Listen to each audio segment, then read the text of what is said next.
In today's episode of Marketplace Finds, we have a truck converted pontoon, a terribly modified military truck with a ridiculous price, and a Chevrolet Colorado nicknamed the Chump Change. From the outside, this 1979 Chevrolet G10 looks like a standard old van with a nice enough paint job that won't get the police called on you for parking outside of a school. But once you open those gull-wing doors, you realize you've just entered a time portal straight to the 70s. That's right, basically every single surface is carpeted in this bright blue shaggy carpet, or what can only be described as cigarette-stained brown leather padding. Part of me likes how comfortable the interior looks, but the other part of me knows there's some fluid stuck deep in that thick carpet. It even has a basin so you can wash away your sins when you're done with whoever's grandma made this thing. Roasting aside, it's obvious a lot of time and effort has gone into this van, and as much as I don't like the design choices, it's super clean inside and out. Even the engine has been upgraded to a 350 small block with upgraded fuel injection. It even has a brand new exhaust, AC and Apple CarPlay. The owner is looking for a hefty $22,000, so definitely a bit steeper than what I think it's worth, but let me know what you think. If Mad Max dropped out halfway through a welding course, this is exactly what he would drive. It's a 2013 Juice and a half that looks to be crossbred with a shipping container that seems to have more things wrong with it than going for it. The seller claims the engine runs and drives great, but also casually mentions that the brakes barely work.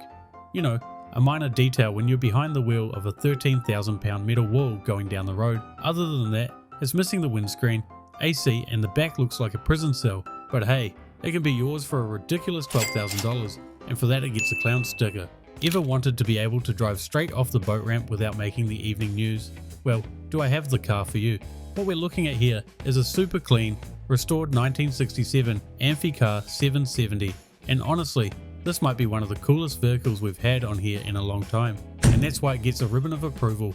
As you can see, it has basically had a full restoration with this beautiful aqua paint throughout, and the period correct red and white upholstery in the interior.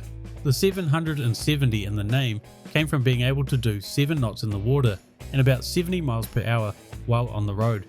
It's powered by an inline 4 Triumph Herald engine making 43 horsepower, so you won't be winning any drag races on or off the water.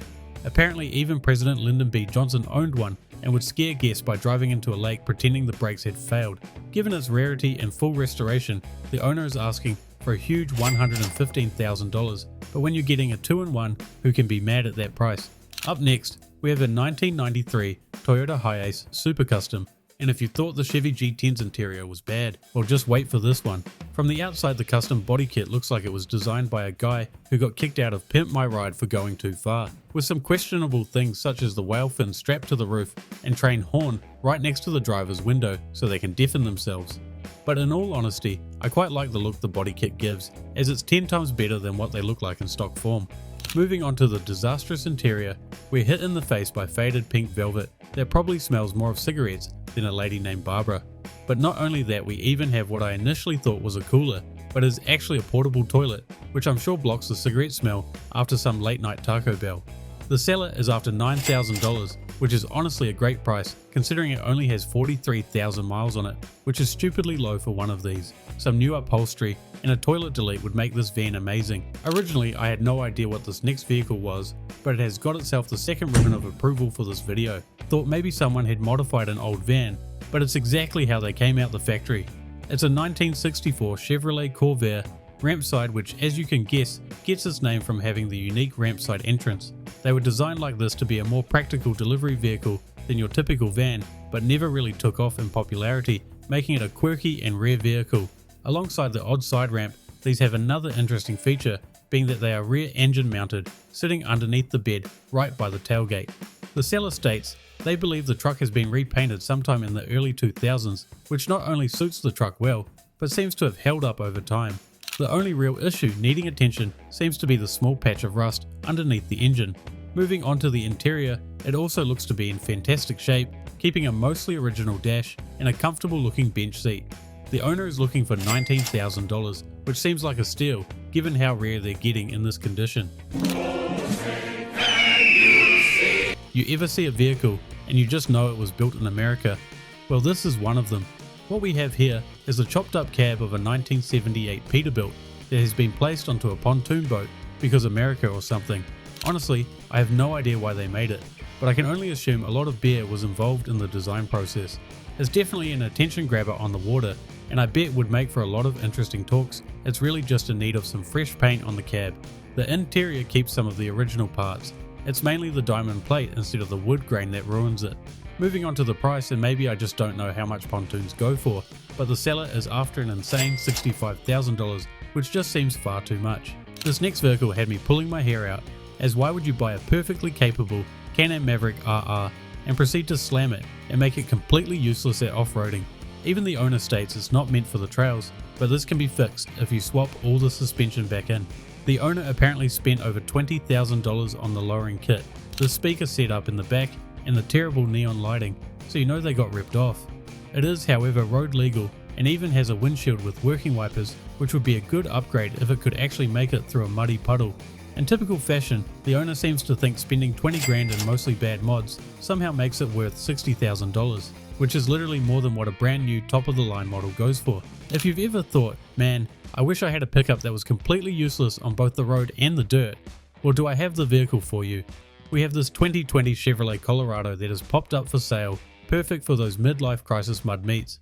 It's got all the usual bells and whistles with huge 2.5 ton axles, a massive suspension lift, and tyres that are the equivalent to clown shoes for trucks. The seller states the engine and transmission are completely stock, so you know it's struggling, and probably going to need a rebuild in no time. Quite possibly my favourite part is the chump change logo in the bed, because nothing screams I make sound financial choices, quite like a cartoon money bag holding a gun in one hand and a smaller money bag in the other. The owner is after $65,000, which is still overpriced, just not as bad as some of the others we've seen. Next up we have a goofy JDM import that is a 1997 Mitsubishi Delica. You might think someone has gone a bit crazy on the off-road modifications for a van, but these things are known for being somewhat capable. From the factory they came with a locking differential and even 4 high and 4 low, which is quite frankly insane for a large van. And this is exactly what has made them sought after, as you can carry up to a huge 8 passengers whilst tackling those off-road camping adventures. This one seems to have a small lift kit, some mud tyres, and even some Raptor coat to protect your paint, so it's all ready to go on those off-road trips. The seller is after $20,000, which is fairly expensive, but it does have only 93,000 miles, and it is getting harder and harder to find them with all the factory add-ons like this one does. Now we have seen some funky paint jobs, but man, I really don't know how to describe this 1980 Monte Carlos one. It's like what I imagine when you have a colorblind airbrush artist who took too much acid went to town on your car. I have to say it's done well, and I can't even imagine how long that must have taken to do, so I have to give props to the artist. The interior on the other hand is the complete opposite, looking like it's completely original and untouched. It has all the classic mods you expect with a lowrider, having a small air setup with some huge subs in the trunk. The owner is looking for $25,000, which doesn't exactly seem like a steal to me, so I would be offering a fair bit less. This goofy little thing is a custom built Herby motorbike the owner built to ride around at car shows. If you don't know what Herby is, it was a sentient Volkswagen Beetle that was a star of some beloved movies throughout the late 60s all the way to the early 2000s. This bike has the same number and colour scheme and seems to be beautifully built, and even has a massive 6 horsepower engine that's probably slower than walking. The owner is after $2,900, and I'm sure a fan will scoop it up for that price. This magnificent mouldy meat wagon looks like a prop from either The Walking Dead or Fallout, having about 17 layers of moss and rust. It's a 1950s International Harvester that, as you can see on the side, it was once a food delivery truck for pizza, chicken and shrimp, probably with a side of lead poisoning. The interior doesn't look much better, and you probably catch a disease just by looking at the driver's seat. I'm a bit worried about having no photos in the back, which either means there is some bodies back there, or the owner's not finished growing whatever bacteria was left over from the shrimp deliveries. They are after $5,000, and these are getting rare and look awesome when restored, so I can easily see it going for that even in its rusty form. If you've ever wanted to experience mortal danger on a budget, then do we have the rig for you. This 1996 Kia Sportage has been converted into what we'll generously call a mud buggy, though rusty blender on wheels might be more accurate. If you thought it visually looks rough, well, it's also mechanically rough, having no brakes, a busted starter motor, and it needs a new battery. To make things even better, you're not getting a title either, just a bill of sale and a copy of the seller's driver's license, which feels about as official as buying fireworks out of a van behind a Walmart. At least the owner is only after $700, but seeing as every single panel has been cut out, it's less than what the scrapyard will pay. Nothing says mobile horror movie set like this 1948 Chevy short bus. A vehicle so crusty it probably radiates tetanus at a radius of 5 feet. The seller says it has an amazing body, which is really just a polite way of saying, I don't know how it's not crumbled to dust yet, as the rust has taken over throughout. Inside, it's a full post-apocalyptic vibe with bare metal floors, lead paint, and the only remaining seat being the driver's.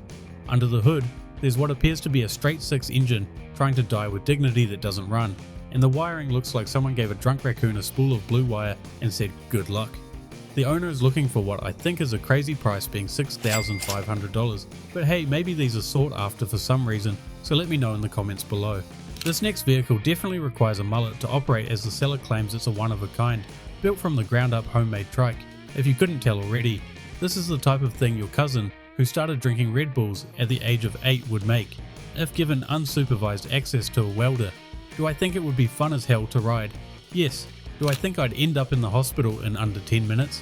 Also yes, but it would be a great time until then, and I can only imagine the hot pink colour would help the ambulance driver find wherever my busted up body landed at after wrecking. The seller is after only $1,300, so go buy it before I do.